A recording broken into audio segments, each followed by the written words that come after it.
Nobody cares about us. And brothers and sisters, if you want to know how weak we are, and we are weak, look at how we are treated.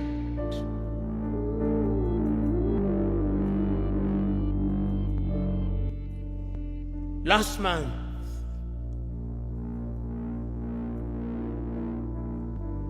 the world met in New York. The General Assembly. When African heads of states and government are speaking, the hall is empty. Nobody bothers because they are saying nothing. Even if they are saying something, it is something that can be ignored. Compare when an African head of state and government is speaking and when the Prime Minister of Little Israel is speaking. They will listen because we are weak and disunited.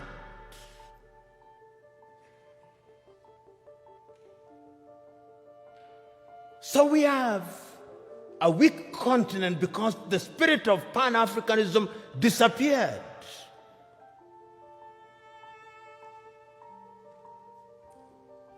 So the question that we can ask, what is the state of Pan Africanism as we speak today? The African Union, which is weak, says the right things and does the wrong things 9 out of 10 times.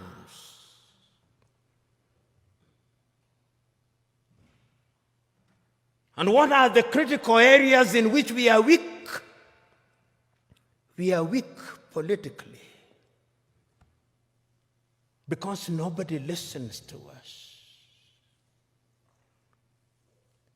We are not trading with one another. Intra-African trade is not anything beyond 15%, the lowest anywhere in the world.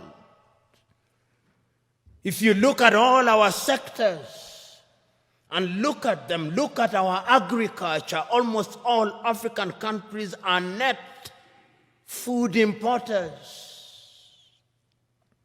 There is not a single African country that is in meaningful technology. Not a single African country produces a mobile phone.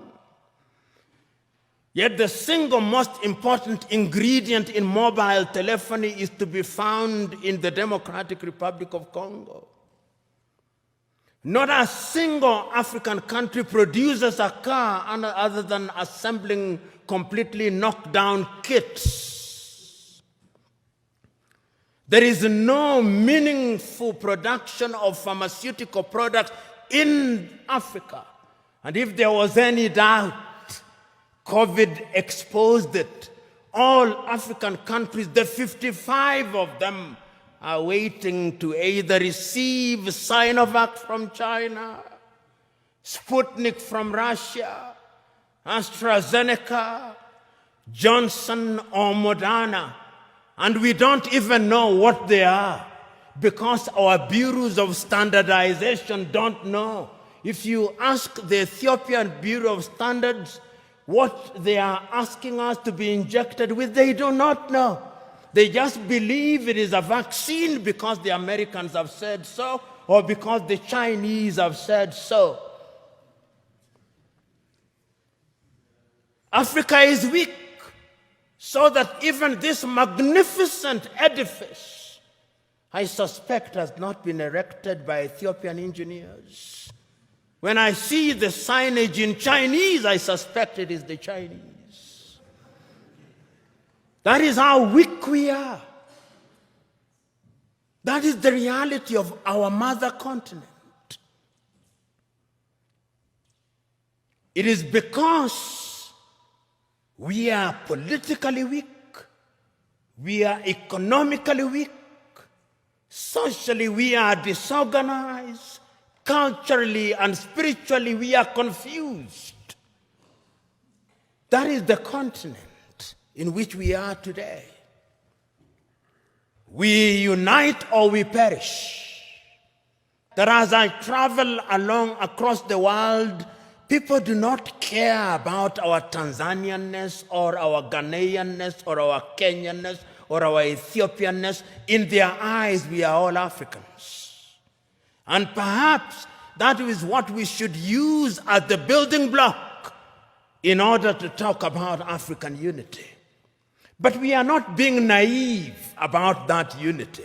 Because sometimes when we talk about Pan Africanism and about African unity, people think we are being too simplistic about it. No, it is not being simplistic and being naive. It is recognizing that as long as we remain the way we are, then Africa in the next 25 years will be recolonized.